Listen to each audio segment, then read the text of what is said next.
ವಿಶ್ವವಿಜ್ಞಾನಗಳ ಮಹಾವಿಶ್ವವಿದ್ಯಾಲಯ ಇರುವಕ್ಕಿ ಗ್ರಾಮೀಣ ಕೃಷಿ ಕಾರ್ಯಾನುಭವ ಕಾರ್ಯಕ್ರಮ ಅಡಿಯಲ್ಲಿ ಗುಂಪು ಚರ್ಚೆ ಹಾಗೂ ಪ್ರಾತ್ಯಕ್ಷಿಕೆಯನ್ನು ಹಮ್ಮಿಕೊಂಡಿದ್ದೇವೆ. ಇದರ ವಿಷಯ ಅಜೋಲಾ ಕೃಷಿ ಬಗ್ಗೆ.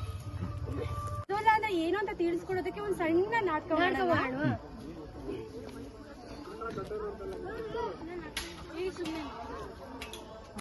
ಡೈರಿ ಹೋಗ್ತಾ ಇದ್ದೀನಿ. ಸರಿ, ಲೇಟ್ ಆಗೋದು. ಸರಿ ಸರಿ. 1 ತಿಂಗಳ ನಂತರ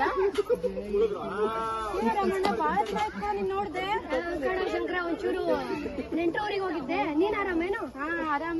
ಏನು ಇಲ್ಲ ಕಣ, ನಿಂಗೆ ಗೊತ್ತಿರಂಗೆ ಅವ 2 ಹಸ 1 ಎಮ್ಮೆ ಇದಾವ ನಡಪನ ಹತ್ರ. ಅಲ್ಲ ಕಣ, 1.5 ತಿಂಗಳು ಸಣ್ಣ ಕ್ಯಾನ್ ತಗೊಂಡಿದ್ದೆ. ಇದೇನಾ ಇಷ್ಟು ದೊಡ್ಡ ಕ್ಯಾನ್ ತಗೊಂಡಿಯಾ?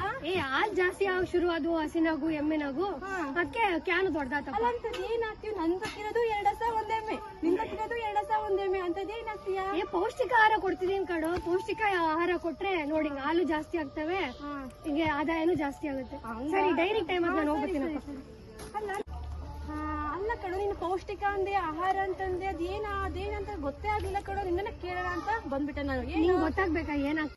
ಇದು ಹಸಿರು ಪಾಚಿ ಅಂತ. ಇದನ್ನ ಬೆಳಿತೀವಲ್ಲ, ಬೆಳೆದು ದಿನ ಇಲ್ಲ ಏನು ಹುಲ್ದಾಗೂ ಕೊಡ್ಬೋದು. ಇದ್ರ ಜೊತೆಗೆ ಇಲ್ಲ ಇಂಡಿ ಬೂಸಕ್ಕೆ 1 kg ನೀಟಾಗಿ ತೊಳೆದು ಮಿಕ್ಸ್ ಮಾಡಿ ಕೊಡ್ಬೇಕು. ದಿನಕ್ಕೆ 1 ಹಸಿಗೆ 1 kg ಹಂಗೆ ಕೊಟ್ರೆ ನೋಡಪ್ಪ, ಹಿಂಗ ಹಾಲು ಇಳುವರಿ ಜಾಸ್ತಿ ಆಗುತ್ತೆ. ಪೌಷ್ಟಿಕಾಂಶ, ಪ್ರೋಟೀನ್ಸು, ಮಿನರಲ್ಸು, SNF ಕಂಟೆಂಟ್ ಜಾಸ್ತಿ ಆಗುತ್ತೆ. ಹಾಲಿಂದು ಫ್ಯಾಟ್ ಕಂಟೆಂಟ್ ಜಾಸ್ತಿ ಆಗುತ್ತೆ. ಒಟ್ಟು ಇಳುವರಿ ಜಾಸ್ತಿ, ಆದಾಯ ಸಿಗುತ್ತೆ. ನೋಡಪ್ಪ, 1 ಅರ್ಧ kg ಇಸ್ಕೊಂಬಂದೆ. ನೋಡಿ ಫಿಟ್ ಮಾಡುತ್ತೆ.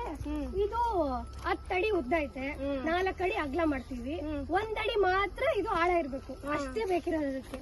ನೀನು ನಿನ್ ಕನ್ವೀನಿಯನ್ಸ್ ಎಷ್ಟು ಭೂಮಿ ಇತ್ತು ಅಷ್ಟು ಅಗ್ಲ ಉದ್ದ ಮಾಡ್ಕೋಬಹುದು. ಆಳ ಮಾತ್ರ 1 ಅಡಿ ಮಾತ್ರ ಇರ್ಬೇಕು. ಅದಕ್ಕೆ ಹೆಂಗೆ ಅಭ್ಯಾಸ ಮಾಡಿಸ್ಬೇಕು ನಾವು. ಫಸ್ಟ್ ಅಜೋಲನ್ನ ನಾವು 2 ದಿನಕ್ಕೊಂದ್ಸಲಿ ಕಟಾವ್ ಮಾಡ್ತೀವಿ. ಅದು ಬಹಳ ಹೆಚ್ಚಿನಾಗಿ ಬೆಳೆಯುತ್ತೆ ನೋಡಪ್ಪ. 2 ದಿನಕ್ಕೊಂದ್ಸಲಿ ಕಟಾವ್ ಮಾಡ್ತೀಯ, ಇನ್ನೊಂದ್ ದಿನದಲ್ಲಿ ಆಳೆ ಪೂರಾ ಹಬ್ಕೊಂಡಿರುತ್ತೆ. ಅದು ಹಿಂಗ್ ಕಟಾವ್ ಮಾಡಿ 1 kg ಹೊರಗ್ ತೆಗಿತೀಯಾ ಅಜೋಲನ್ನ ಚೆನ್ನಾಗಿ ದೊಡ್ಡಲ್ಲಿ ಒಂದ್ ಬಕೆಟ್ ನೀರ್ ಹಾಕಬೇಕು. ಅದಕ್ಕೆ ಉಪ್ಪು ಹಾಕಿ ಚೆನ್ನಾಗಿ ತೊಳಿಬೇಕು. ಅಜೋಲನ್ನ ಚೆನ್ನಾಗಿ ತೊಳ್ದಂಗ್ ಆ ವಾಸನೆ ಹೋಗುತ್ತೆ, ಸಗಣಿ ವಾಸನೆ. ಅವಾಗ ನೀನ್ ಆರಾಮ್ಸೆ ಇಂಡಿ ಬೂಸ ಜೊತೆ ಒಂದ್ ಮಿಕ್ಸ್ ಮಾಡ್ಬೋದು. ಈಗ ಇಂಡಿ ಬೂಸ ನೀನ್ 3 kg ಹಾಕ್ತಿದ್ಯಾ ಅಂದ್ರೆ, ಅಜೋಲಾ ಕೊಡ್ತೀಯಾ ಅಂತಂದ್ರೆ 2 kg ಇಂಡಿ ಹಾಕು, ಅದಕ್ಕೆ 1 kg ಅಜೋಲಾ ಹಾಕು. 1 kg ಬೂಸ ಖರ್ಚು ಉಳಿತಾ ದಿನಕ್ಕೆ 1 ಟೈಮ್ಗೆ. ಹಂಗ್ ಮಾಡಿ ಈಗ ತೊಳೆದು ಉಪ್ಪಿನ ನೀರಲ್ಲಿ ತೊಳೆದು ಹಾಕೋದ್ರಿಂದ ವಾಸನೆ ಏನೋ ಇರಲ್ಲ. ದನಗಳು 1-2 ದಿನ ಅಷ್ಟೇ ಅಡ್ಜಸ್ಟ್ ಆಗಕ್ಕೆ, ಆಮೇಲೆ ಅವು ಪಾಡ್ಗೆ ಅವು ತಿಂತವೆ.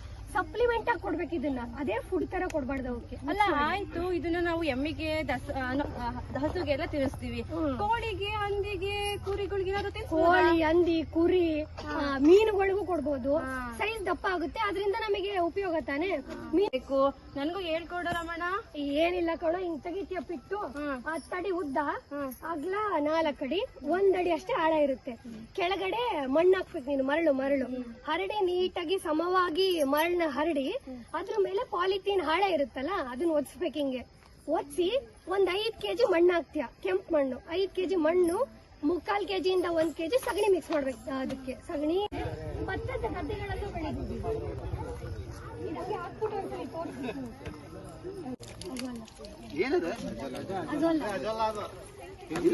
ಅದೆಲ್ಲಕ್ಕೆ ಇನ್ನೊಂದ್ ಸ್ವಲ್ಪ ನೀರ್ ಹಾಕ್ಬೇಕು. ಅದಕ್ಕೆ ಇದು ದಪ್ಪ ಆಯ್ತಿದ್ದು, ಇವತ್ತು ಹಾಕಿ.